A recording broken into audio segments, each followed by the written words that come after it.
राधे राधे दोस्तों, कैसे हैं आप सब। स्वागत है आपका आपके अपने चैनल प्रभु कृपा में। आज हम सुनते हैं दुर्गा सप्तशती का 13वां अध्याय। दुर्गा सप्तशती का पाठ जो भी लोग व्रत रहते हैं वो भी कर सकते हैं और जो नहीं रहते हैं वो भी कर सकते हैं। आइए सुनते हैं 13वां अध्याय। ऋषि बोले, हे राजन, इस प्रकार मैंने देवी जी का उत्तम महत्व तुम्हें कह सुनाया, जिसने इस जगत को धारण कर रखा है। वह देवी इस प्रकार के प्रभाव वाली है। वही देवी विद्या उत्पन्न करती है।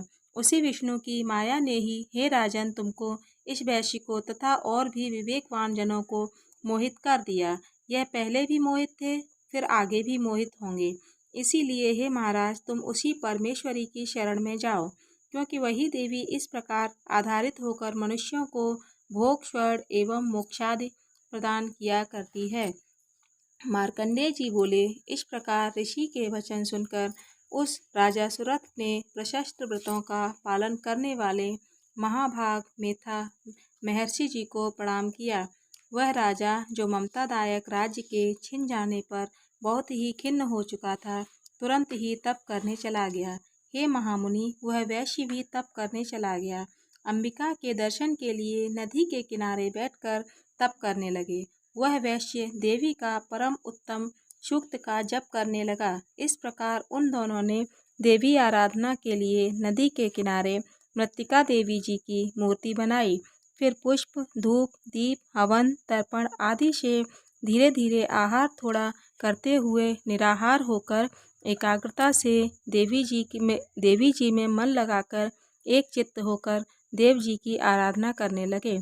उन दोनों ने बलि प्रदान करते समय अपने अंगों के रुधिर का प्रोक्षण किया।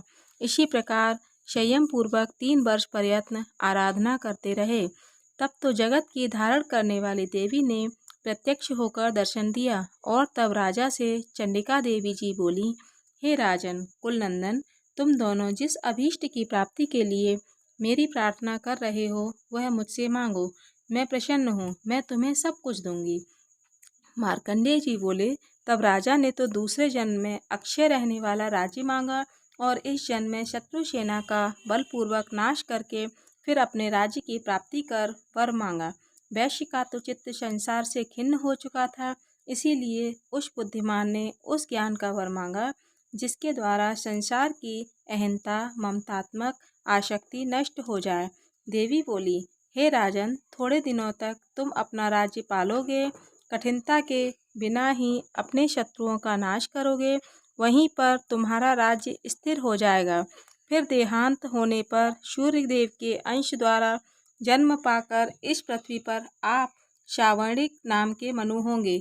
हे श्रेष्ठ वैश्य, तुमने जो हमसे वर मांगा है मैं उस वर को देती हूँ। मोक्ष प्राप्ति के लिए तुम्हें उस ज्ञान की प्राप्ति होगी। मार्कंडेय जी बोले, इस प्रकार देवी जी ने उन्हें अभिलाषित वर दिए। फिर उन दोनों की भक्ति पूर्वक की हुई स्तुति से प्रसन्न होकर देवी तत्काल ही अंतर्ध्यान हो गईं।